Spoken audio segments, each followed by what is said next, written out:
안녕하세요. 저는 키가 작은 40대 여자입니다. 제 키는 155cm를 겨우 간당간당하게 맞추는 키입니다. 우리 어머니도 키가 작은 편이라 저도 어릴 때부터 키가 작을 것이라고 예상하긴 했었는데 이 정도로 안 클 줄은 몰랐다고 하시더라고요. 먹는 것도 잘 먹고 부족함 없이 컸음에도 불구하고 유전이란 참 신기하지 않을 수 없습니다. 반면 제 남편은 엄청나게 키가 큰 사람이었어요. 사람은 자기에게 반대되는 사람에게 끌린다고 하잖아요. 그래서였을까요? 남편에게 한눈에 반해서 제가 졸졸 쫓아다녔고 결국 저에게 두 손 두 발을 닫은 남편은 저와 결혼까지 골인했습니다. 저와 남편이 연애할 시절 사람들이 뭐라고 우리 커플을 불렀는지 아세요? 바로 고목나무와 붙은 매미였습니다. 남편의 키와 제 키가 30cm나 차이 났기 때문이에요.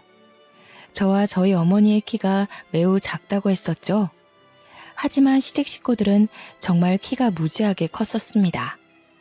상견례 자리에서 고개를 하늘로 치켜들고 봐야 할 정도로 키 차이가 어마무시했어요. 시부모님도 남편의 형제들도 전부 키가 크더라고요. 제가 왜 시작부터 키 이야기를 꺼냈는지 대충 짐작이 가시나요? 바로 남편이랑 연애 후 결혼을 준비하는 상견례 자리에서 시어머니께서 제 키를 가지고 불만을 가지셨기 때문이었어요. 시어머니께서는 손이 귀한 집에 시집을 와서 아들만 내리 4명을 낳으신 아주 장군 같은 사람이었습니다. 시어머니의 시부모님, 그러니까 남편의 친조부모님께서 시어머니를 엄청나게 아꼈다고 들었습니다. 기골이 장대하고 키가 커서 아들을 줄줄이 낳을 거라고 귀가 닳도록 이야기를 하셨다고 했어요. 그러면서 상견례 자리에서 저에게 한마디 하시더라고요. 사돈댁은 딸만 둘이라지요? 예, 제가 딸만 둘을 낳았습니다. 그런데 무슨 문제라도. 아닙니다. 문제는 없죠. 단지 사돈이 키가 작아서 딸만 줄줄이 낳은 것 같아서 하는 말이죠. 우리 집은 손이 귀한 집안이라 아들을 낳아야 하는데 워낙 며느리들 아이가 키가 작아서 가능할지 모르겠네요. 키랑 자식 성별이 상관이 있나요? 우리 시부모님께서 키가 크고 기골이 장대한 여자가 아들을 낳는다고 하셨거든요. 근데 우리 며느리들 아이도 160은커녕 150도 안 되어 보이니 아들을 낳을 수 있으려나? 사돈, 무슨 말씀이 그러십니까? 세상에 여자 키로 아들, 딸 가르는 법이 어디 있습니까? 우리 딸아이가 작긴 하지만 그건 자식들 성별과는 상관없다고 생각합니다. 그런데 보세요. 저는 키가 커서 아들만 넷이고 키가 작은 사돈은 딸만 둘이잖아요. 아들 없어서 말년이 든든하진 않으시겠어요? 저희 어머니는 화가 나셨는지 찬물을 벌컥벌컥 들이키셨습니다.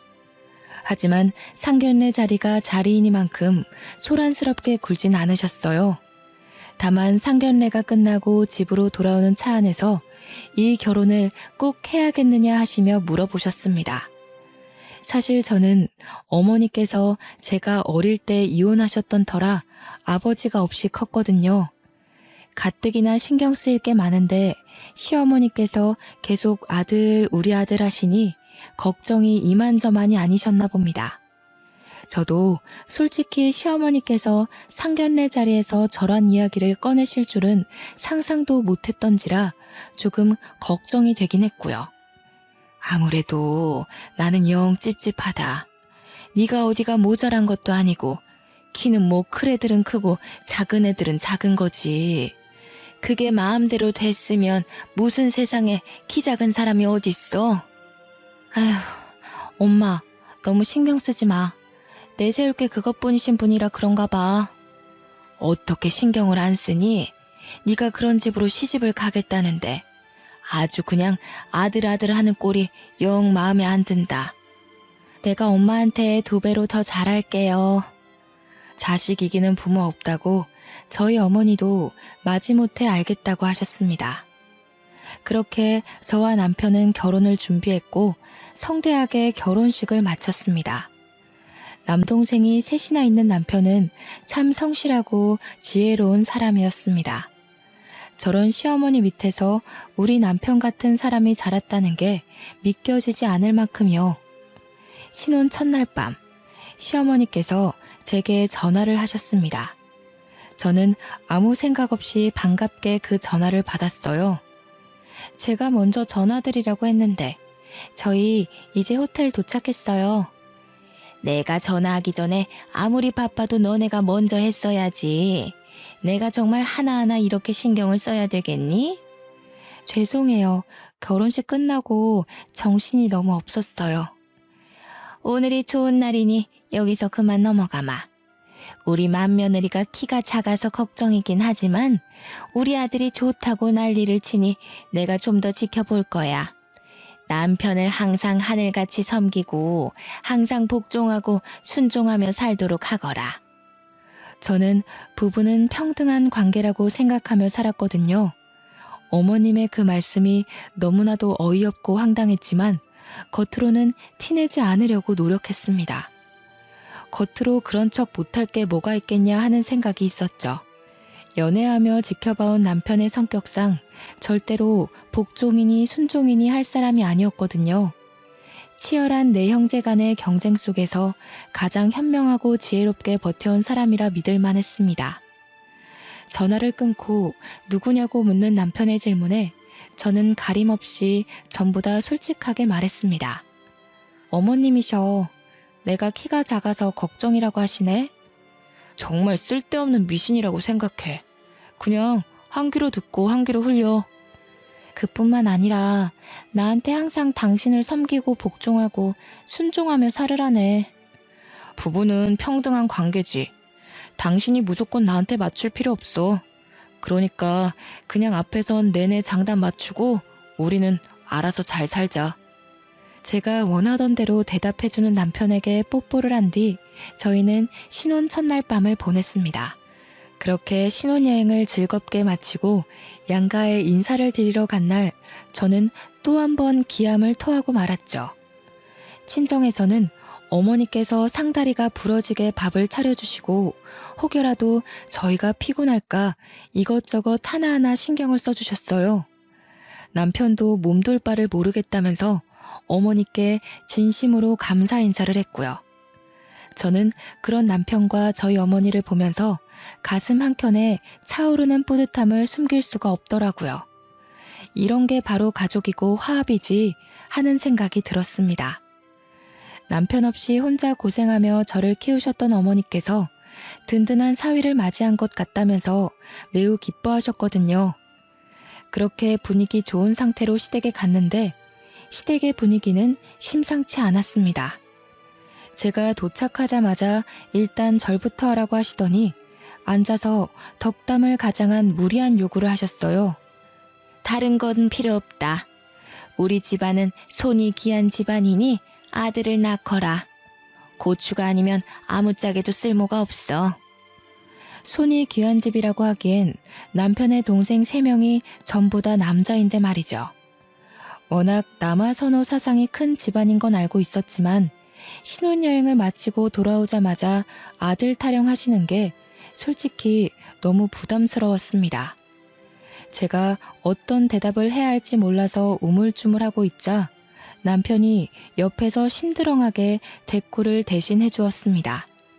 나는 딸 낳고 싶은데 형제들만 있다 보니까 애교 있는 딸 낳아서 예쁘게 키우면 그것도 너무 행복할 것 같네. 그러자 시어머니께서 노발대발 난리가 난 거예요. 시아버지가 큼큼 하시면서 말을 아끼시는데 시어머니께서 저에게 화를 내시더라고요. 우리 아들을 어떻게 구워 삶았길래 장손 입에서 딸을 담아? 딸을 낳더라도 무조건 아들 낳고 낳아. 아니, 그게 무슨 내가 아들 낳고 딸 낳을게요 하면 그렇게 나오나? 내가 아들 씨를 줘야 아들이 나오는 거지. 남편은 이죽거리면서 대꾸했습니다. 틀린 말이 하나도 없었기에 시어머니께서도 부글부글 끓어오르는 마음을 꾹 삼키시는 게 보였습니다. 저는 속으로 너무 통쾌해서 소리를 지르고 싶은 심정이었고요. 둘째, 셋째 막내 도련님도 저에게 인사를 하시더라고요. 막내 도련님은 정말 막내답게 큰 형을 잘 따랐었는지 저에게 너무나도 살갑게 대해주셨습니다. 신혼여행에서 재미는 있었는지 형이랑 어떻게 알게 되었는지 정말 첫사랑 이야기를 해달라고 조르는 여고생처럼 찰싹 달라붙어서 이것저것 물어보시더라고요. 저는 막내 도련님에게 알게 모르게 정이 쓱 들었습니다. 이 집안에서 왠지 제 편을 들어줄 사람은 남편과 막내 도련님 뿐이겠구나 하는 생각이 들었기 때문이었어요. 정말 제 생각처럼 둘째, 셋째 도련님은 저에게 시큰둥해하면서 약간 비협조적이더라고요. 시어머니의 말씀대로 아들이 최고지 하는 사상을 가지고 있는 것 같았습니다. 제가 무슨 말을 걸어도 퉁명스럽게 네네 하고 대답하는 게 전부였고 대화를 이어가려고 노력하지 않았어요. 제가 조금 의기소침해져 있자 막내 도련님이 제게로 슬쩍 다가와서는 숨겨진 이야기를 해주었습니다. 사실은 저희 부모님께서 첫째 형님께 재산의 반을 물려주겠다고 선포를 해두어서 저래요. 배알이 꼴려서 형수님께 괜히 핀잔 드는 거예요. 남아 선호 사상이 워낙 크고 첫째 아들에 대한 집착이 남다르다는 것을 애초에 느끼긴 했지만 재산의 반을 준다는 소리는 처음 듣는 소리라 조금 놀랐습니다. 시댁이 원래 살던 시골 동네 일대의 땅을 전부 가지고 있다는 이야기는 남편에게 미리 들어서 알고 있었거든요. 그것의 반이 우리 남편에게 온다고 생각하니 속물이라 생각하셔도 할 말 없을 정도로 기대가 조금 되긴 하더라고요. 그 땅이 토양이 좋고 해가 좋아서 농사를 지으면 농작물이 쑥쑥 크는 비옥한 땅이라고 들었거든요. 물론 재산의 반을 받기로 했다는 우리 남편은 정작 별 생각 없어 보이긴 했지만요. 남편은 농사와는 거리가 먼 사람이었습니다. 공장 기술 관리직으로 일하고 있었고 그 자격증을 따기 위해 20대 초반부터 죽어라 공부했다는 걸 알고 있었거든요. 몇 번의 고백 끝에 얻어낸 자격증이라 자기 일에 자부심도 있었고요. 저는 그런 남편의 성실한 모습에 반했던 터라 남편이 관심 두지 않는 땅에 저 또한 관심을 끊기로 했습니다. 그렇게 시간이 흐르고 흘러서 신혼생활에 서로 적응하고 깨를 볶던 어느 날이었습니다. 남편은 평소와 다름없이 출근을 했고 저 또한 회사에 출근을 해서 정신없이 일을 하고 있었습니다. 아무런 문제도 없는 날이었어요. 꿈자리가 뒤숭숭하지도 않았고 기이한 일이 일어나지도 않았던 지극히도 평범한 하루였죠. 하지만 점심시간이 지나서 걸려온 한 통의 전화에 저는 온 세상에 시커멓게 변하는 듯한 기분을 겪게 되었습니다. 남편이 사고를 당했다는 이야기를 듣게 되었거든요. 회사에 제대로 말도 못하고 손만 벌벌 떨면서 팀장님께 급하게 가봐야겠다고 이야기를 하니 제 얼굴을 보고 묻고 따지지도 않고 보내주셨습니다. 저는 택시를 어떻게 잡았는지 병원에 어떻게 도착했는지도 생각이 전혀 나지 않아요. 어떻게 병원에 도착해서 응급실에 들어가 남편을 찾았는데 이미 그 자리에 남편이 없더군요. 남편 이름을 애타게 부르며 찾으니 저를 영안실로 안내해줬어요. 이미 잠들어버린 남편의 창백한 얼굴을 보는데 정신을 잃고 말았습니다. 눈을 떠보니 연락을 받고 도착한 막내 도련님과 시부모님이 제가 깨어나길 기다리고 계셨더라고요. 제가 눈을 뜨자마자 시어머니께서는 제 멱살을 잡고 난동을 부리기 시작하셨습니다. 기어코 이런 사달이 날 줄 알았어. 니년이 기어코 내 아들을 잡아먹어? 어머니, 형수님도 충격에 지금 힘드실 텐데 무슨 짓이에요? 자식을 잃은 나만큼 속이 상하겠느냐. 아이고, 이래서 키 작은 것들은 불경하다고 절대 집안에 들이는 게 아니랬는데. 아이고, 우리 첫째 그렇게 가버려서 어떡하나. 아이고. 저는 눈물만 줄줄 흘리고 있느라 아무 반격도 대꾸도 할 수 없었습니다. 시어머니는 제 멱살을 잡고 계속 쥐어 흔드시며 눈물을 흘리고 소리를 치셨어요. 모든 게 다 제 탓이라고 돌리고 싶으셨겠죠. 남편은 공장 시설 점검을 하다 갑자기 오작동 되어버린 기계에 빨려 들어가 질식사로 사망하게 되었다는 이야기를 추후에 전해 들었습니다. 정말 이야기를 듣는 내내 현실감이 하나도 느껴지지 않아서 꿈속에 있는 것 같았어요. 시어머니는 옆에서 제가 나쁜 년이라고 소리를 치시며 계속 우셨어요. 장례를 치르는 내내 저는 밀랍 인형처럼 바싹 마른 채로 남편의 영정사진만 하염없이 바라보았습니다. 둘째 도련님과 셋째 도련님은 자리를 지킬 생각도 하지 않고 방문한 손님들과 이야기를 나누며 술을 마시기 바빴고요. 유일하게 제 옆을 지키며 끊임없이 저를 위로해준 사람은 막내 도련님 뿐이었습니다. 시부모님은 저와 눈이 마주칠 때마다 저에게 욕설을 퍼부었고요. 저는 남편을 잃은 슬픔도 컸지만 못내 저를 비난하는 시선을 더 견디기 힘들었습니다. 그렇게 남편을 장지에 묻을 때에도 저는 한 발자국 뒤에 서서 남편이 땅속에 묻히는 걸 지켜봐야 했어요. 제가 가까이 다가갈 수도 없을 만큼 시댁 식구들이 저를 배척했거든요. 계속해서 막내 도련님만 저를 위해 다른 가족들에게 화를 내고 소리도 쳐주었습니다. 둘째 도련님은 아예 시큰둥한 얼굴로 저에게 위로의 말 한마디도 건네지 않았고요. 그 옆에 서 있는 셋째 도련님 또한 똑같았습니다. 남편은 그런 동생들도 가족이라고 극진히 챙겼었는데 사람의 탈을 쓰고 저렇게 쓰레기처럼 굴어도 되나 싶더라고요. 모든 절차가 마무리된 뒤 시어머니께서 잠깐 보자면서 가족들을 전부 추모공원에 있는 휴게실로 불러 모으셨습니다. 그러더니 저를 한껏 째려보고는 말씀을 이어나가셨어요. 내가 재산을 첫째 아들에게 반을 주겠다고 했던 거 다들 기억하지? 네. 근데 형이 이렇게 허망하게 갔는데 어쩌시려고요? 내가 아무리 생각해도 첫째가 자식을 낳은 것도 아니고 애초부터 저 며느리가 마음에 썩 들었던 것도 아니었다. 우리 아들이 나에게 얼마나 효심 지극하게 굴었는데 저 못난 것이랑 결혼한 이후부터는 아주 싹수가 노랗게 물들었었지. 그래서 유언장을 고치려고 한다. 그럼 우리 몫이 좀 늘어나나? 형, 어떻게 큰형 장례를 치른 자리에서 그런 말을 할 수가 있어? 막내 너는 언제까지 착한 척하면서 살 거냐? 산 사람은 살아야지. 그러니까 어머니도 저렇게 유언장을 고치겠다고 하는 거 아니겠어? 시끄럽다. 형 죽은 자리에서 뭐 좋은 일이라고 그리 크게 떠들어. 첫째가 죽었고 남긴 자식도 없으니 유산 상속에서 제외하도록 하겠다. 당연히 며느리 너한테 갈 유산은 한 푼도 없을 것이야. 저는 아무런 생각도 들지 않았습니다. 어차피 그 재산도 결혼 이후에나 알게 된 것이었고 있으나 없으나 상관없는 일이라고 생각했어요. 저는 남편을 잃은 과부인데 그깟 재산이 눈에나 들어오겠습니까? 옆에 늘 굳건히 지켜주던 남편이 사라졌는데 그게 대수겠냐고요. 저는 아무 말 않고 입을 꾹 다물고 있었습니다. 1분이라도 빨리 이 자리를 벗어나고 싶다는 생각만 가득했어요. 가슴속 깊은 곳에서 끓어오르는 울분을 참아내기 힘들었거든요.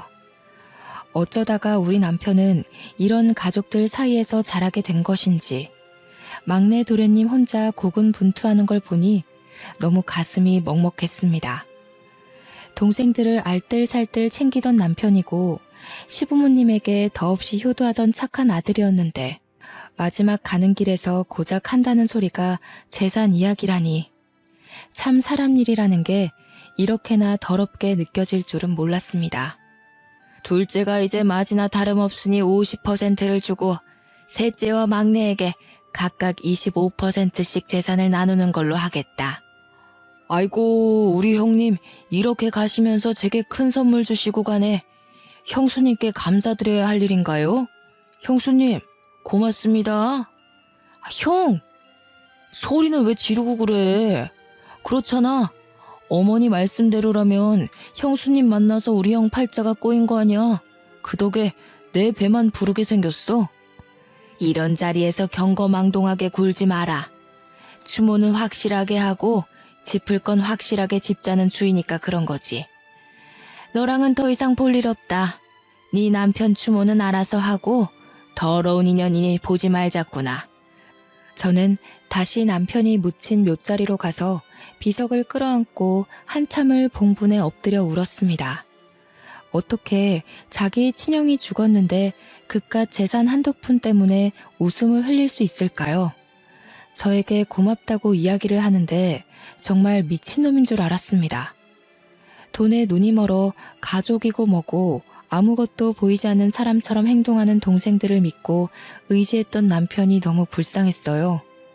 하늘에서 이런 모습 보며 상처받을까봐 걱정도 되었고요. 2번 다시는 보지 말자면서 모질게 저를 내치는 시댁 식구들 사이에서 막내 도련님만 하염없이 저에게 미안해했습니다. 저는 막내 도련님에게도 아무 말도 할 수 없었습니다. 남편의 식구들에게 정말 치가 떨릴 정도로 실망했기 때문이었어요. 하지만 순환은 여기서 끝나지 않았습니다. 남편과의 추억이 담긴 물건들을 정리할 엄두가 나질 않아 집에서도 눈물바람으로 지내기를 일주일 정도 했을까요? 회사에도 휴직을 신청해야 하나 고민을 하고 있었는데 부동산에서 전화가 걸려오더군요. 저는 부동산에서 하는 이야기를 듣고 정신이 번쩍 들었습니다. 집주인분께서 집을 팔겠다고 내놓으셨는데 이사 날짜는 정하셨어요? 혹시 이사 갈 집 아직 안 정하셨으면 저희 부동산에 들러서 집 좀 보세요. 집을 팔다뇨? 그게 무슨 소리세요? 이 집은 저희 남편 집이고 저희 남편이 사망해서 집 용의자가 윤복자로 되어 있으시거든요? 저희 시어머니였어요. 생각해보니 시댁에서 집을 해주시겠다곤 했으나 명의를 남편 명의로 돌려주셨는지까지는 정확하게 모르고 있었어요. 그저 아들 집 내가 해줬다라고만 늘 말씀하셨기에 남편의 명의인 줄로만 알고 지냈었죠.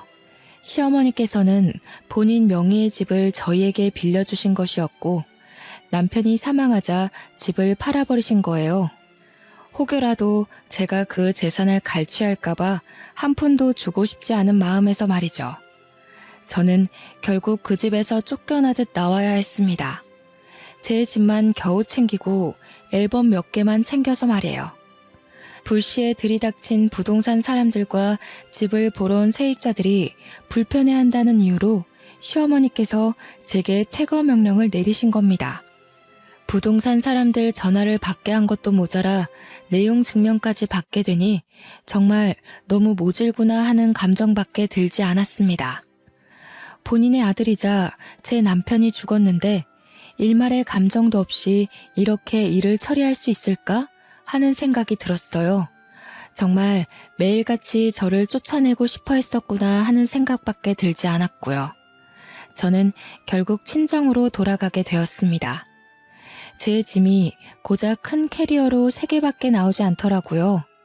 남편의 물건들, 추억이 담긴 모든 것을 시어머니께서 강제로 빼앗아 버리셨거든요.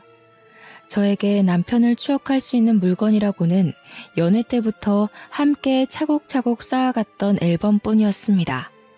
그래도 제가 부인이라는 이유로 남편의 회사에서 산재 처리로 지급된 보험금은 저에게 들어오더군요. 하지만 그 돈은 적금으로 묶어 한 푼도 사용하지 않기로 결심했습니다. 남편이 저에게 준 마지막 선물이니까요. 위로금이 넉넉할지라도 제 옆에 남편이 없다는 사실이 너무 개탄스러웠습니다. 친정 어머니께서도 제가 넋이 나가 집으로 돌아오자 저를 붙잡고 한참을 우셨습니다. 사위가 그립다면서 밥을 참 복스럽게 먹었었는데 이 반찬을 좋아했었는데 하시면서 있을 때 더 챙겨줄 걸 후회하시더라고요. 저는 그런 친정어머니의 마음에 다시 한번 눈물을 흘렸습니다. 그 이후 제가 쫓겨났다는 사실을 뒤늦게 알게 된 막내 도련님이 저희 친정으로 저를 찾아왔어요. 형수님, 제가 형수님께 죄송해서 어쩌죠? 막내 도련님께서 제게 왜 미안해하세요? 유일하게 저를 챙겨주고 위로해주신 분인데 저 꿋꿋하게 잘 견뎌낼게요. 나중에 혹여라도 제가 재산을 받게 되면 꼭 나눠드릴게요. 괜찮아요. 제가 그 돈을 무슨 면목으로 받아 챙기나요? 애초에 돈 때문에 한 결혼도 아니었어요. 그 돈을 욕심내본 적도 없고요. 그저 도련님만큼은 꼭 행복하게 사셔요. 그래도 간간히 연락은 드려도 되죠? 그럼요. 제가 괜찮아지면 밖에 밥이라도 한 끼 먹어요. 그렇게 막내 도련님과는 연락을 하면서 지내게 되었습니다. 그 외에 시댁 식구들과는 일절 연락을 하지 않고 지냈고요. 물론 그쪽에서도 저에게 먼저 연락하는 일은 없었습니다. 한 가족이라고 생각하고 지냈었는데 이런 식으로 인연이 끊기니 참 우습더라고요. 그렇게 몇 개월이 지나고 막내 도련님에게 연락이 왔습니다. 결혼할 여자가 생겼는데 저에게 꼭 소개를 시켜주고 싶다는 내용의 연락이었어요. 저는 축하할 일이라고 생각했기에 흔쾌히 만날 약속을 잡았습니다. 막내 도련님이 결혼할 여자라며 저에게 인사를 시켜준 사람은 정말 너무 귀엽게 생긴 여자분이었어요. 저에게 이야기를 다 들었다면서 형님으로 모시고 싶다고 하길래 손사래를 쳤습니다. 그러자 막내 도련님께서 형수님은 영원히 자기의 형수님이라고 하더라고요. 형님이라고 부르고 싶어요. 이이가 얼마나 형님 칭찬을 했었는지 제가 질투가 다 날 정도였다니까요. 이제 가족이라는 인연의 끈도 끊어져 가는데 제가 그런 대우를 받아도 될지 모르겠어요. 무슨 소리를 하시는 거예요? 언제까지고 저의 큰 형님의 하나뿐인 가족이신데 그런 식으로 말씀하시면 섭섭합니다, 형수님. 늘 이렇게 마음 써줘서 너무 고맙습니다. 형님, 제가 아무리 그래도 마음 붙일 사람이 형님뿐인 것 같아요. 그러니까 저를 도와주신다 생각하시고 내치지 말아주셔요. 저는 그 고운 마음씨에 반했습니다. 끼리끼리 만난다고 둘째 도련님과 셋째 도련님은 결혼해서도 시댁에서 얼굴을 본 게 손에 꼽힐 정도였거든요. 하지만 결혼도 하기 전에 저를 찾아와 이렇게 인사까지 해주니 제가 얼마나 고마움을 느꼈겠어요? 따지고 보면 이제 가족이라 하기엔 너무 먼 사이인데도 불구하고요. 하지만 한 가지 걱정되는 부분이 있었습니다. 아담하고 귀여운 막내 동서의 키가 걱정이었어요. 아무래도 막내 도련님 또한 그 부분이 걱정인 것 같았습니다. 막내 동서의 키가 작으니 저와 같은 시집살이를 겪게 될까 무서웠던 거였겠죠. 혹여라도 막내 도련님 신상에 문제가 생기면 시어머니께선 모조리 막내 동서의 탓을 하실 게 분명했으니까요. 저에게 현명한 대답을 얻고자 하는 것 같았습니다. 저는 솔직하게 조언을 했어요. 키 때문에 걱정이신 거죠? 솔직히 겁이 나지 않는다면 그것도 거짓말이겠네요. 막내 도련님께서 잘 막아주시면 괜찮을 거예요. 거기다가 맏며느리도 아니니 저보다 덜할 수도 있어요. 저는 막내 도련님과 동서의 결혼을 진심으로 축하해 주었습니다. 그리고 청첩장도 받았고요. 시댁 식구들을 마주치겠지만 축하하는 자리에 꼭 참석하고 싶어서 약속을 했습니다. 저는 꽤 많은 수모를 당했지만 막내 동서에게는 그런 일이 생기지 않기를 진심으로 기도했고요.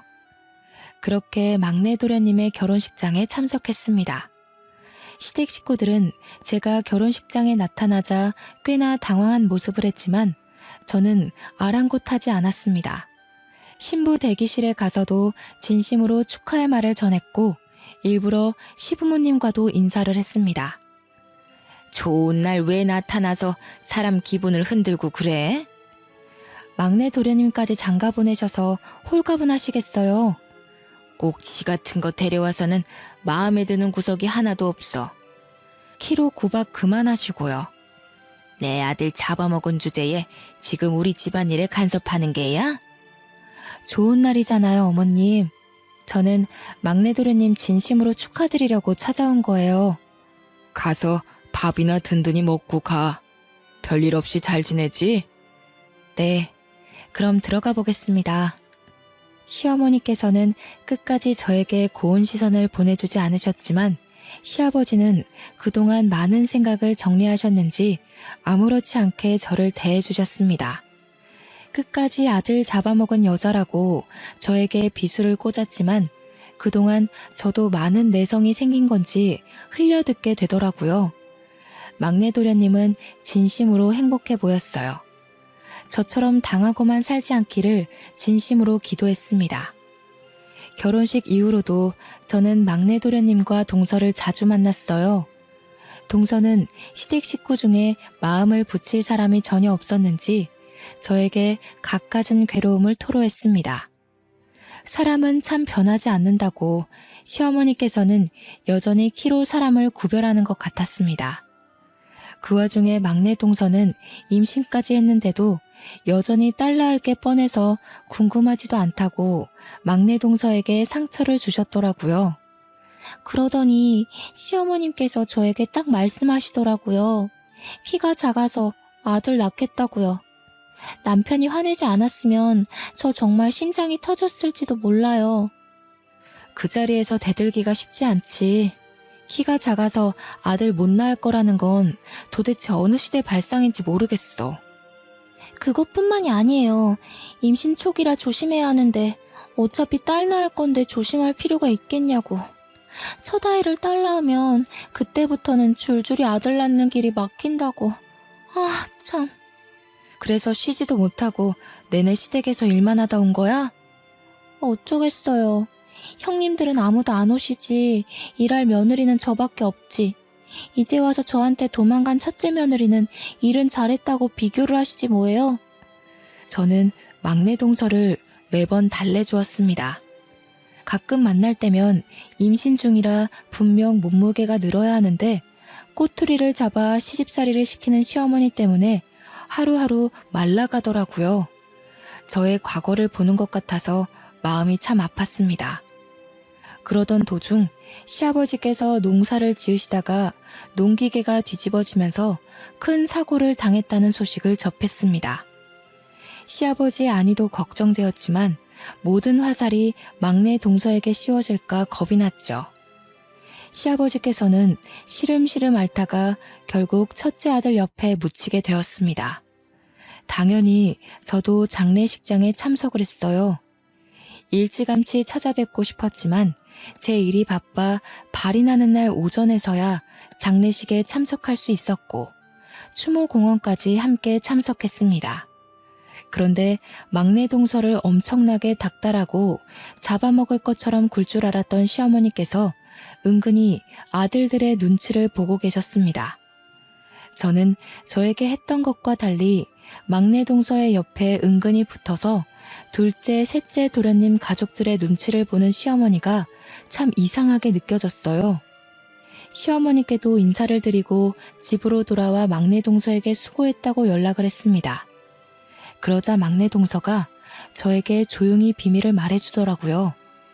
장례식장에서 큰 소란이 있었어요. 시어머니께서 제 옆에 은근히 붙어있는 거 보셨죠? 무슨 소란이 있었길래 그래? 나는 막내 동서한테 덮어 씌울 줄 알고 솔직히 걱정 많이 했어. 글쎄, 둘째, 셋째 형님들이 유산을 내놓으라고 어머님을 협박하듯 겁을 주시더라고요. 그 재산 다 들고 죽으면 무슨 소용이 있냐면서 아버지도 돌아가셨는데 당장 내놓으라고요. 뭐? 장례식장에서 그랬단 말이야? 저랑 남편이 얼마나 놀랬겠어요. 남편은 형들 말리고 저는 어머님 옆에 서서 그러지들 마시라고 소리 지르고 시어머니께서 자기 죽거든 가져가라고 울면서 소리치시고 금이야 오기야 키운 아들들이 돈 때문에 하극상을 벌이니 어머님도 엄청 놀란 눈치시더라고요. 그전까지는 이렇게 대놓고 달라고 한 적이 없었대요. 그래서 어머님은 지금 어디 계신데? 형님들이 죽일 것 같은 기세로 달려드니 무서우셨겠죠. 그래서 지금 저희 집에서 지내고 계셔요. 다행히 저희 집에 오신 뒤로 시집살이며 구박이며 하나도 없이 조용히 지내고 계세요. 그렇게 시집살이를 시키더니 못돼 먹은 아들들에게 결국은 이런 꼴로 쫓겨나듯 도망치게 된 거였죠. 저는 고소하다는 생각이 들면서도 말년이 참 힘드시겠다 싶었습니다. 동서에게 잘 이겨내라고 말한 뒤 한동안 까먹고 지내고 있었어요. 한 달이 좀 지났을까 갑자기 막내 동서에게 급하게 연락이 오더라고요. 형님, 혹시 시어머니께 연락받은 거 없으셔요? 없는데? 왜? 무슨 일 있어? 제가 거의 출산이 임박해서 마지막 진료를 보러 산부인과에 갔다 온 사이에 시어머니께서 사라지셨어요. 울면서 소리치는 동서가 걱정되어 저는 집에서 일을 하고 있다가 당장 동서네 집으로 달려갔습니다. 집은 난장판이고 경찰도 와 있더라고요. 경찰은 강도 사건으로 생각하고 조사를 하고 있다고 지문이며 발자국 같은 걸 채취하고 있었습니다. 엘리베이터 CCTV 화면에 복면을 쓴 남자 둘이 동서네 집 층에 내렸고 복도 CCTV에도 문을 열고 들어온 흔적이 남아 있었습니다. 동서는 울면서 경찰의 말에 성실하게 대답을 하고 있었어요. 저는 만삭인 동서에게 무리가 갈까봐 무척이나 걱정이 되었습니다. 아, 생각났어요.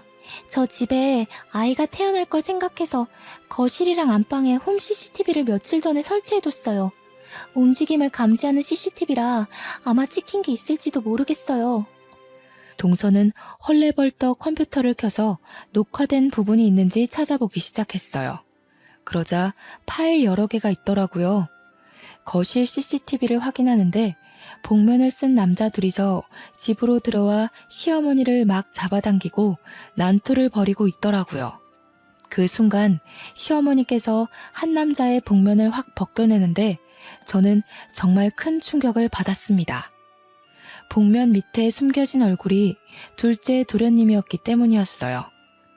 소식을 듣고 달려온 막내 도련님은 그 화면을 보고 화를 숨기지 못했고 경찰은 아는 사람인지 물어보았습니다.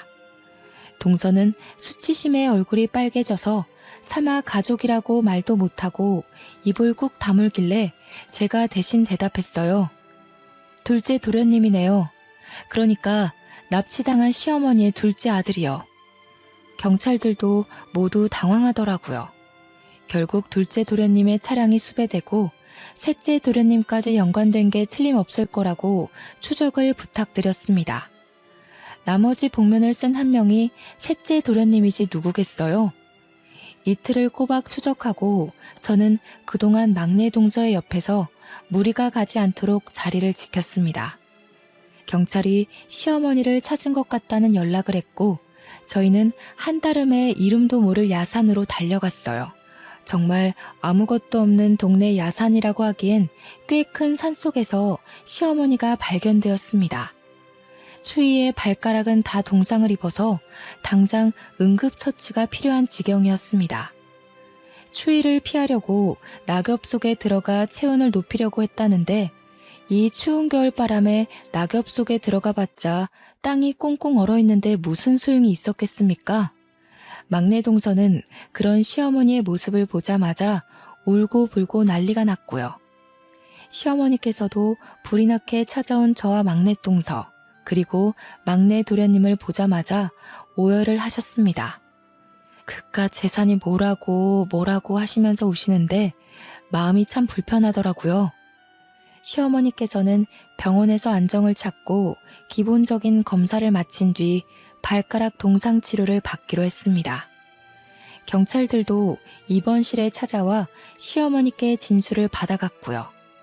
결국 둘째 도련님과 셋째 도련님은 검찰로 넘겨지게 되었습니다. 뉴스에서도 얼마나 대대적인 보도를 하던지 주위 사람들이 도련님들 이야기인 걸 모를 수가 없겠더라고요. 당연히 살인미수로 두 사람 모두 재판에 넘겨지게 되었고 유산에 눈이 멀어 버린 짓이라는 게 밝혀졌습니다.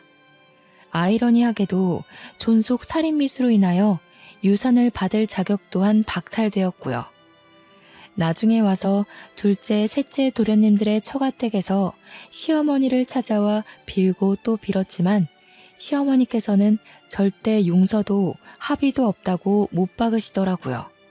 그날의 일로 느낀 게 많았는지 출산하러 간 막내 동서 대신 어머님 옆을 지키고 있던 저에게 넌지시 이야기를 하시더라고요. 내가 참 인생을 헛똑똑이로 살았지 뭐냐. 솔직히 그동안 키 가지고 저나 막내 동서한테 너무 하시긴 했죠. 이제 와서 내가 반성할 마음이 드는구나. 내가 이 돈 다 가져가서 어디다 쓰겠니? 막내 아들네 다 주고 툴툴 털난다. 잘 생각하셨어요. 아이도 출산하러 갔는데 큰 보탬이 될 거예요. 내가 우째 걔네만 챙기겠니? 내가 너한테도 줘야지. 괜찮습니다, 어머님. 제가 그 돈 욕심나서 결혼한 것도 아니었고. 내가 너한테 모질게 굴었던 걸 이 돈으로 용서받고자 하는 게 아니다. 그냥 내 마음이 불편해서 그래. 우리 첫째 아들 몫이다 생각하고 받아두거라. 나중에 시어머니께 이야기를 들은 막내 도련님도 제게 그 돈을 꼭 받으라고 하더라고요. 결국 저는 유산 중 10억을 상속받게 되었습니다. 막내 동서는 떡두꺼비 같은 아들을 무사히 출산하였고요. 그제서야 시어머니께서는 고작 키 때문에 며느리들을 차별하고 모질게 굴었다며 저와 막내 동서에게 진심으로 사과를 하셨습니다. 지금은 막내 도련님 댁에서 떡두꺼비 같은 손자를 키우며 행복하게 지내시고 있고요. 몇 달 전 저에게 넌지시 시어머니께서 만나는 남자는 없냐고 물어보시더라고요.